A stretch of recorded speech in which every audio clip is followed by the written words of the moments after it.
चलो, हम लोग को जो हमारे पेंडिंग क्वेश्चन थे हमें ख़त्म करने हैं।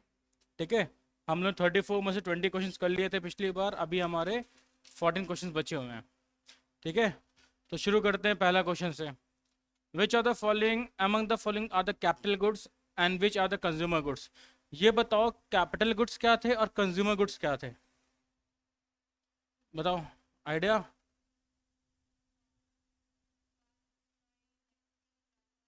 नहीं, वो नहीं पूछ रहा हूँ मैं सिंपल पूछ रहा हूँ कैपिटल गुड्स क्या होते हैं और कंज्यूमर गुड्स क्या होते हैं। बताओ अर्णिमा, तुम बताओ, सोचो फिर आंसर देना। बताओ अर्णिमा, शशांक, दिया,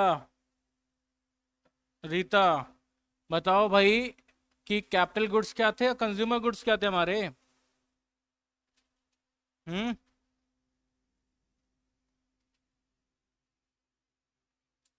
क्या चीज़, फिर से बोलना।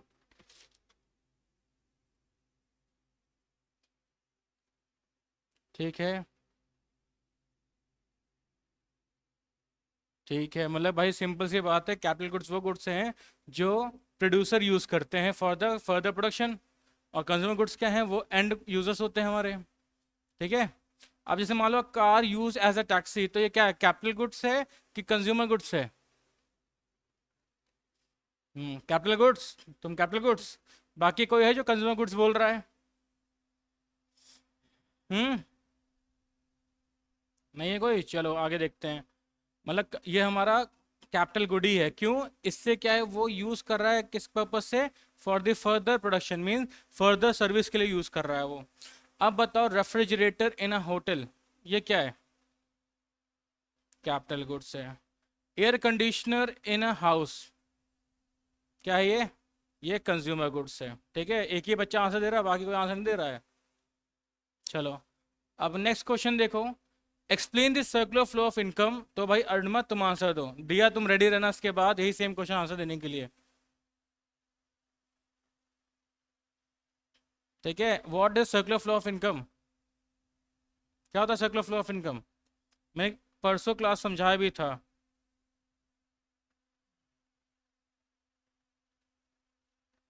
बताओ,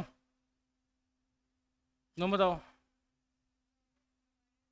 नहीं, सर्कुलर फ्लो ऑफ इनकम की बात कर रहा हूँ यहाँ पे, याद करो मैंने बोला था रियल इनकम और मनी, रियल रियल फ्लो और मनी फ्लो की बात करते हैं यहाँ पे। तो सर्कुलर फ्लो ऑफ इनकम क्या था, इनकम, मनी फ्लो होता है, तो मनी फ्लो क्या होता है, बताओ मनी फ्लो क्या होता है, आदि आदि तुम बताओ मनी फ्लो क्या होता है, what is money flow.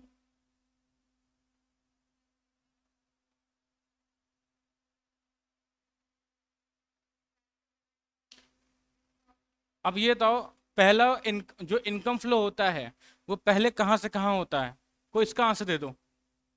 Firstly बताओ फ्लो कहाँ से कहाँ होता है, बताओ, जो सब बैठे हो ऑनलाइन बताओ, कोई एक लोग आंसर दो। सबसे पहला, हाँ, गलत है, household to firm, firm to household होता है। क्यों होता है फर्म टू हाउस होल्ड, बताओ।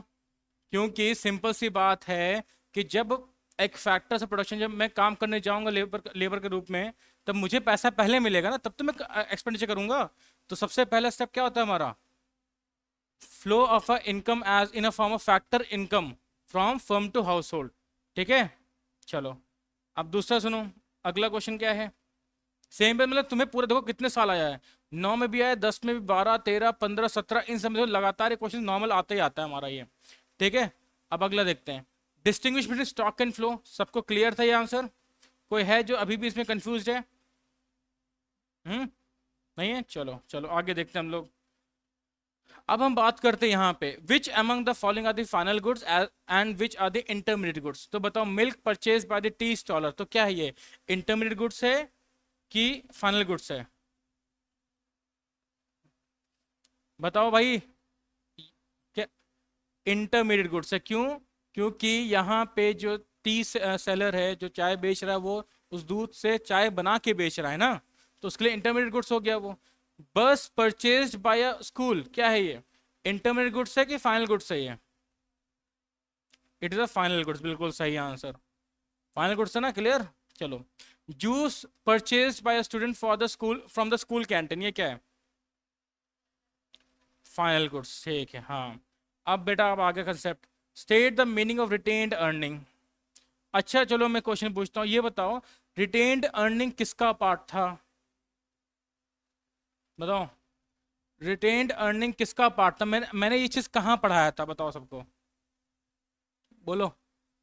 तीन कंसेप्ट थे हमारे, मैं कहाँ पढ़ा बस ये बता दो, किस टॉपिक में हमने पढ़ा था ये, किसी को याद है? बोलो,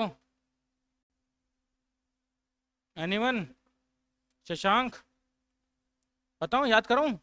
जब मैंने तुम लोग को net factor income from abroad पढ़ाया था, तब याद करो मैंने बताया था net retained earning means it's a part of profit after paying the corporate tax. याद आया कुछ?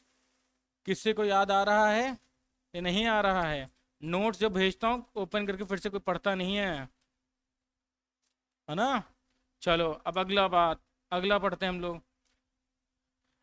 रिटेन अर्निंग क्या? It's a part of profit after paying the corporate tax. इसका सिंपल सा डेफिनेशन है, it is a part of profit after paying the corporate tax. अब अगला आता है, circular flow principle is based on the assumption that one's expenditure will be others income, explain the given statement। ये बता सकते हो कोई आंसर इसका? बताओ इसका कोई आंसर बता सकता है? क्वेश्चंस पढ़ लो अच्छे से, क्वेश्चन 26 देन आंसर। हम्म, याद करो टू सेक्टर इकोनॉमी में money flow equals to real flow था, तो वही चीज समझाना है। यहाँ पे क्या बोला है? Circular flow based on the assumption that one's expenditure will become the others income। तो बताओ इस केस में बताओ क्या आंसर होगा? भाई साहब कोई पढ़ते नहीं हो, हाँ बताओ। हाँ मतलब इसको तुम बताना है कि एक पर्सन का, मतलब मान लो हाउस होल्ड फॉर्म ने पढ़ा था, तो इनके रेफरेंस बताना है कि भाई किसका एक्सपेंडिचर किसके लिए इनकम होता है। बताओ। अच्छा, किस फॉर्म में? बताओ। देखो सिंपल सी बात है, फर्म क्या पे करता है हाउस होल्ड को? ये पे करता है फैक्टर इनकम, पे करता है, हुआ ना? अब यही क्या करता है, हाउस होल्ड फर्म को बेचता है, क्या बेच मतलब खरीदता है, क्या है? Consumption expenditure. बस इसके पॉइंट ऑफ व्यू में आपको आंसर लिखना था, ठीक है? Means the factor income paid by the firm to the household will be, ठीक है, will be spend on the goods and services purchase by the household from the firm in the form of consumption expenditure. बस ये आपको लिख देना है, ठीक है, सिंपल। अब अगला आओ न्यूमेरिकल करते हैं, न्यूमेरिकल करें। अब यहाँ पे सिंपल सा क्या है, न्यूमेरिकल बोल रहा है calculate the value of sales, कितने गुड्स बेचा गया, ठीक है? Calculate the value of sales. अभी मैंने ये न्यूमेरिकल कराया नहीं है तो इसको अभी रोक दो, अभी मैंने ये वाला कराया नहीं पार्ट, ये वाला अगले चैप्टर का पार्ट है, 4th चैप्टर का, ठीक है? अभी मैंने कराया नहीं, इसको हम रोकते हैं, अगले पे चलते हैं अभी। ये बताओ distinguish between the consumption goods and the capital goods. ये क्लियर है सबको? नहीं क्लियर है बताओ, किसी को इस टर्म में डाउट है? ठीक है, चलो अगला करते हैं। Should purchase of wheat in the wholesale market to be treated as purchase of intermediate goods? बताओ, क्या जो वीट हम खरीद रहे हैं होलसेल मार्केट में, क्या उसको हम इंटरमीडिएट गुड्स बोल सकते हैं? बताओ, बताओ। हम्म, कैसे? समझाओ, कोई एक समझाओ, बताओ कौन समझाना चाहेगा उसका आंसर को?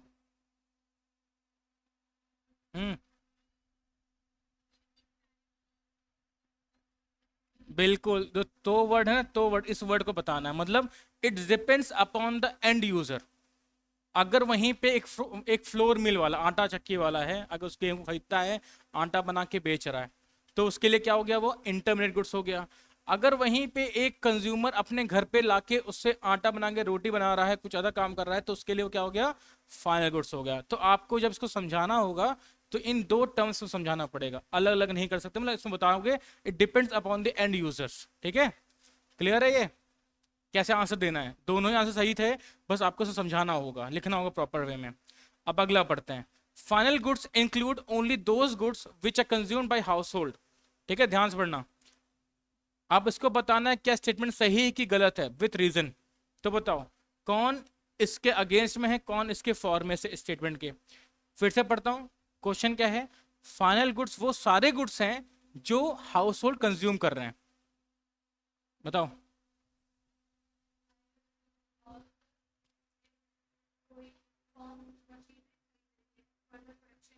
हम्म। पर यहाँ पे हाउस होल्ड बोल रहा है ना, हाउस होल्ड के लिए। हमने क्या पढ़ा था, हाउस होल्ड जो भी गुड्स खरीदता है वो at the end final final goods होता है। तो बताओ क्या ये स्टेटमेंट सही की गलत है? बताओ भाई, कोई आंसर दे सकता है? हाँ। हम्म। बताओ यहाँ पे एक नंबर, यहाँ पे ये क्या है, ये हमारा ट्रू है हाउस होल्ड के टर्म में। जो तुमने बोला वो भी इंक्लूड कर सकते हो। यहाँ जो बच्चा बैठा वो बोला कि जो गुड्स अगर फर्म खरीद रहा है for the purpose of investment, for example machinery खरीद रहा है, तो मशीनरी हमारे लिए उसके लिए क्या हो गया, फाइनल गुड्स हो सकता है। ये आंसर था, करेक्ट आंसर तुम्हारा। तो आंसर सही है कि जरूरी नहीं है कि हाउस होल्ड के लिए फाइनल गुड्स उसका फाइनल गुड्स हो। ये हो सकता है कि भाई एक कोई कंपनी है जो एक मशीनरी खरीद रही है फॉर द फर्दर प्रोडक्शन, तो वो जो इन्वेस्टमेंट कर रही है that is a part of final goods. ठीक है, तो ये जो स्टेटमेंट था वो क्या था हमारा, गलत स्टेटमेंट था। ठीक है, बताओ किसी को डाउट स्टेटमेंट में? बोलो।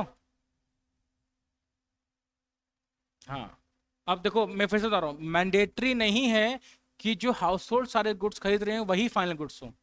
ठीक है, वो जो तुमने आंसर दिया है, वो गुड्स जो प्रोड्यूसर खरीदता है for the purpose of investment, that goods are also known as final goods, for example machinery plant.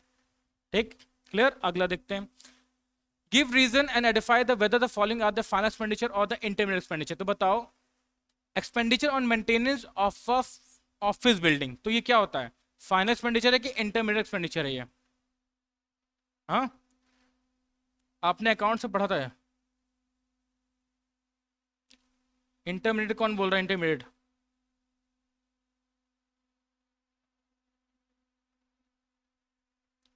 कितने क्वेश्चंस में है? हाँ हाँ,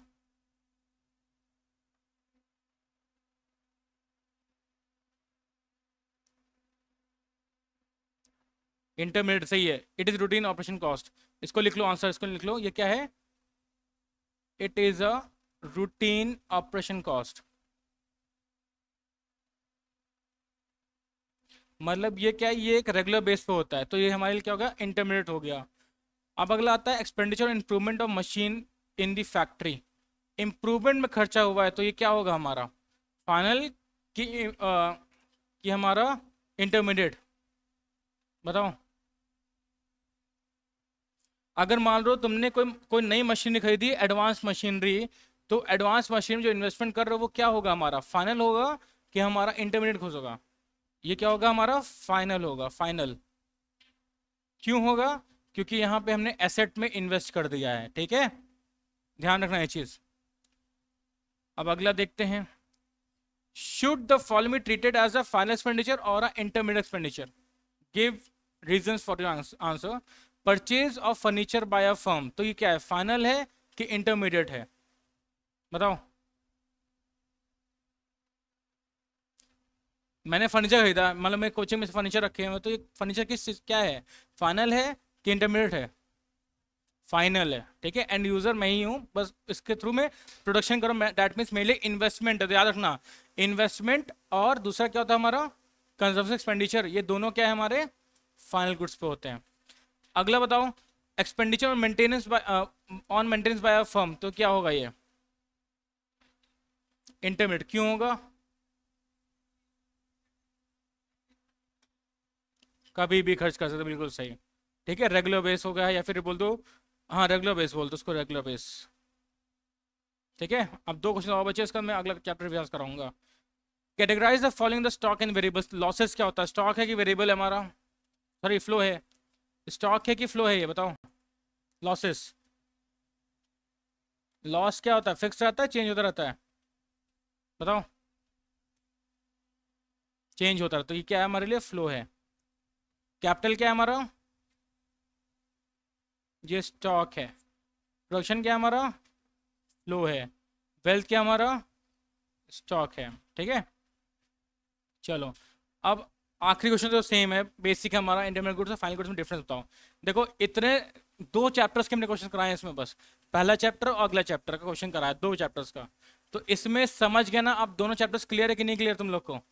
बुक लाइयो, संदीप करते ना, एक बार बुक पे भी गो थ्रू कर लो, देखो बुक में क्या क्या चीज़ दिया है नया। अगर बुक में कुछ नया होगा तो मैं करा देता हूँ, नहीं है तो मैं अगले चैप्टर को रिवाइज कराता हूँ। ठीक है, अभी ये चैप्टर, अब जो अगला चैप्टर आज मैं रिवाइज करा के मैं शुरू कर दूंगा अगले चैप्टर के न्यूमेरिकल्स प्लस फिर 4 चैप्टर